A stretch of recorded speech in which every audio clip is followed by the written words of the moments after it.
Hello and welcome to Kicking Tip Tuesday. My name's Stuart Lyric and I'm a specialist rugby kicking coach. In fact, this is episode 8 or week 8 of Kicking Tip Tuesday. They are how-to coaching videos, whether you are a player or a coach, often under 2 minutes, expressed to you to help you improve your game. Today I'd like to talk to you about a concept called bandwidth feedback. Now, in my line of coaching, it's critical for me to be able to facilitate an environment that is optimum for my players to learn and develop. And that can't happen if I'm the one that's talking too much. So it's really important for you as a coach that you regulate the amount of feedback you give your players during a movement or a skill or certainly an activity, but also the quality of feedback as well. If you are a coach that's player-centered and you're empowering them to take more of a control of their own learning, then talking less and listening more will serve you well. But it's important that when you do speak, when you've made a good observation, or certainly when you want to freeze a coachable moment within your activity, that you're going to say something, be it instruction or feedback, that enhances the learning and I guess the outcome of the skill or movement itself. Now, bandwidth feedback is something that I've been using for some time. It's a concept that perhaps is more common now and widespread, and it's known under other names. But essentially what I'd like to do, and it's a challenge for you, that instead of picking up every single little imperfection that you may see in a player's ability to execute the skill, that you create a spectrum or a bandwidth that their performance of the skill sits. Okay, so if we're looking at very well executed down this end and very poorly executed down this end, you're going to find along that spectrum or bandwidth a point or a mark that is a threshold.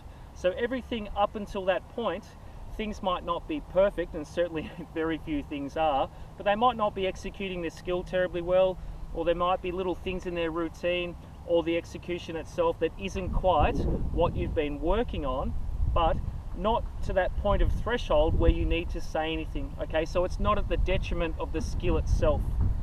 That point there, once we go over being once things get a little bit out of hand in terms of affecting the quality of the outcome, the delivery or the execution of the skill, that's when you might want to deliver your feedback. And I would suggest that you deliver your feedback perhaps in a way of questioning, freezing that coachable moment, framing things with pictures and analogies that help them with their retention and learning, and then obviously the ability to perform the skill better next time. If we're there constantly in their ear talking to them about all these little bits and pieces of technical jargon, then it's certainly not helping their ability to perform the skill. If we set ourselves a bandwidth or a spectrum, find that threshold, and then perhaps instruct or give them feedback, I should say, when things step outside of that threshold, you'll find that you're talking less, which is good because we don't want to build feedback dependence for our players. But when you're talking, it's because you need to talk, not just because you're the fountain of knowledge and should be talking and picking up every little thing for your player.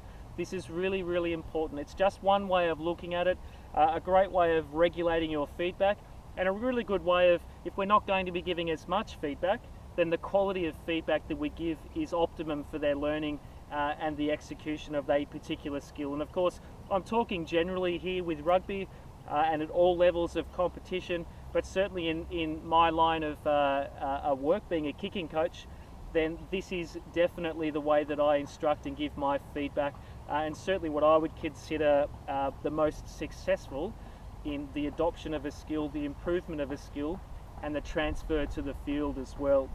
Well, that's my tip today for week 8 of Kicking Tip Tuesday. It's bandwidth feedback. I challenge you to put that in action in your rugby program, and I challenge you to put it into action and perhaps even review it itself. But it's certainly an evidence-based approach to providing feedback that I'm sure will help you. If you liked this video, then please give me a like. You may want to ask me a question. Leave that in the comments below and I definitely will reply to you. If you'd like to subscribe to the channel, then you can get more of these how-to videos sent to you. And also I have a website and blog, kickcoaching.com.au, if you'd like to read more about kicking. And that's all aspects of kicking over there at the website. You can follow that as well. Thanks very much for your time. I look forward to seeing you next week. I'm Stuart Lyric.